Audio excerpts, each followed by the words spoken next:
পিলখানা হত্যাকাণ্ড শুধু বাংলাদেশে নয়, পৃথিবীর নৃশংস হত্যাকাণ্ড। এই জঘন্য হত্যাকাণ্ডের পিছনে কি উদ্দেশ্য ছিল তা খুঁজে বের করার জন্য তৎকালীন সরকার দুটো কমিটি করেছিল, যার শেষ পর্যন্ত প্রকাশিত হয়নি।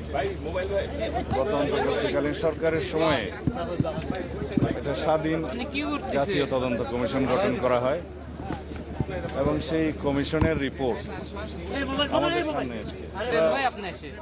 সরকারে এসেছি জনগণের ম্যান্ডেট নিয়ে অল্প কিছুদিন ছিল। তার আগে ইন্টারিম গভর্নমেন্টের সময় এই রিপোর্ট তারা হাতে পেয়েছে। সেই রিপোর্ট বাস্তবায়নের জন্য তেমন কোনো পদক্ষেপ নেওয়া হয়নি।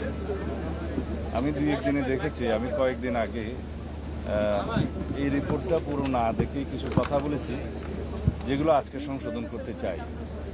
আমরা নতুন করে কোনো তদন্ত কমিশন করব না, যেহেতু জাতীয় একটা স্বাধীন তদন্ত কমিশন গঠিত হয়েছে এবং তারা দক্ষ উপযুক্ত ব্যক্তিদের দ্বারাই গঠিত হয়েছিল।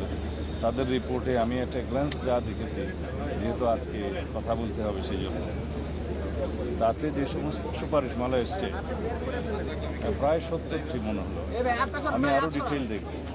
সেই সুপারিশমালার অনেকগুলো বাস্তবায়নাধীন, আর বিচারাধীন যে মামলাগুলো আছে, কিছু আপিল পর্যায়ে আছে, কিছু অ্যাপিলেট ডিভিশনও হয়তো আছে।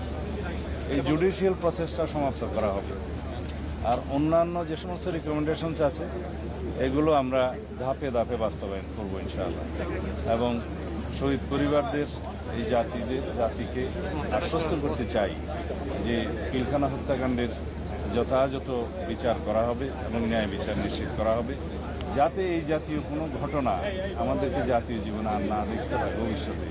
সেই জন্য যে সমস্ত পদক্ষেপ নেওয়া জরুরি, সমস্ত পদক্ষেপগুলো আমরা নেব ইনশাআল্লাহ।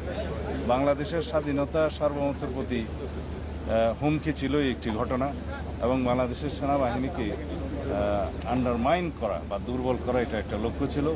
সেটা তাদেরই থাকতে পারে যারা বাংলাদেশের স্বাধীনতা সার্বভৌমত্বে বিশ্বাস করে না অথবা একটা দুর্বল রাষ্ট্র হিসেবে এই দেশকে দেখতে চায়। ধন্যবাদ।